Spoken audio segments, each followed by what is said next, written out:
evening, all. Thank you so much, Meghna Joshi, for inviting me to be the keynote speaker today. As Meghna might have already described my role, I have been liaising with her for the past year on behalf of Sherry Blair Foundation as a mentor. So for a bit of a background for me, I have been in financial services for the best part of 14 years for my entire career. It has been a long process. It's been a lot of experience, but it has been extremely fun, really interesting, and a real challenge to learn. And I couldn't have done it without the strong female role models that I've had growing up, like throughout time, which I guess is really pertinent today, that on International Women's Day. So, what can I talk about my career? Well, really, it should start from the very beginning, from when I was working and gaining experience from a young age, from 14, 15. So whether that be in my local synagogue, where I would mentor young children who were looking to train for their bar and bat mitzvahs and help them teach and how they would learn their services, and help guide and mentor them. And then in terms of raising money for Jewish charities along the way. I've always been very involved in mentoring, and I've always been involved in developing my own progression and skill set. And that can only be done through learning and making mistakes, learning from them and improving for the next time. And then by the time I got to university, I was treasurer for one of the societies. Lots of learning, lots of budgeting, lots of learning how to communicate with key stakeholders, understanding how to persuade people and to engage with these key stakeholders to get them on board with projects that I wanted to progress with. And then from that, we managed to face challenges, and we managed to progress forward with our societies, whether that be earning more money to budget to be able to put on more activities for our members, or whether that be raising money for charity or just raising awareness in general. And then it came to my career, and I started in finance in September 2008. And going back to my strong female role models who had given me confidence to speak up, and when the timing was right, and to be appropriate and maybe sometimes political about it, knowing the right time of when to speak up and when to not.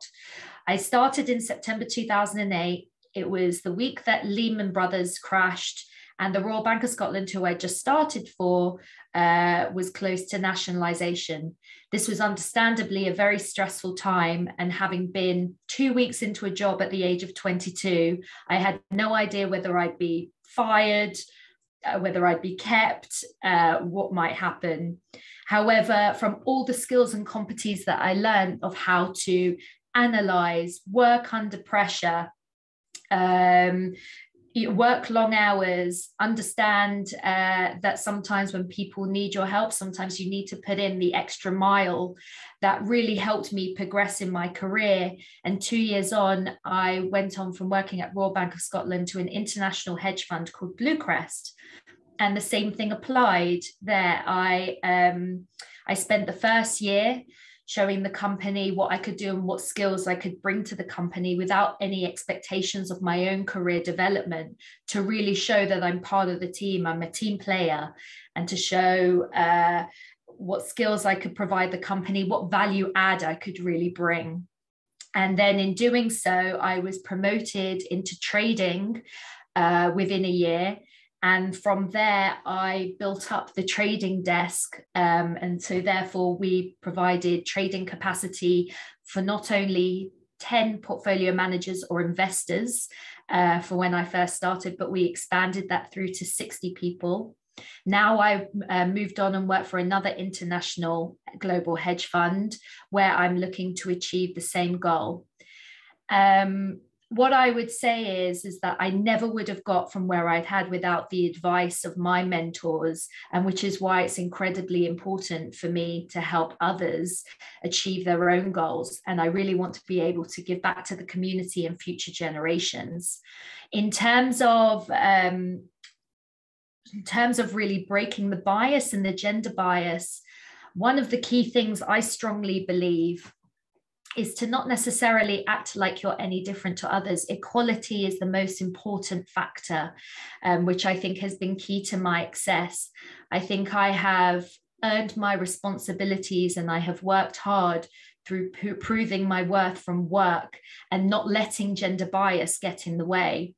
And from that, maybe that is understanding how to talk to men and males and my male role models, and equally learning how to talk to my female role models. Each have their own different competencies and different benefits and different skills in different ways, and they show it in different ways. But either not to judge or assume that one gender may be different or better than the other, but to treat everyone individually and therefore adjust my approach to each and every individual rather than looking at them as male or female. And in doing so, I would want to be treated the same way. And in doing so, I think people have been far more willing to be open and respond to me. And likewise, I feel I've wanted to respond more to my juniors and my staff who are in my team. And really just to see us all as one team rather than people working against one another. I wish you all the very best for your career and its success in the future. Good luck and happy International Women's Day.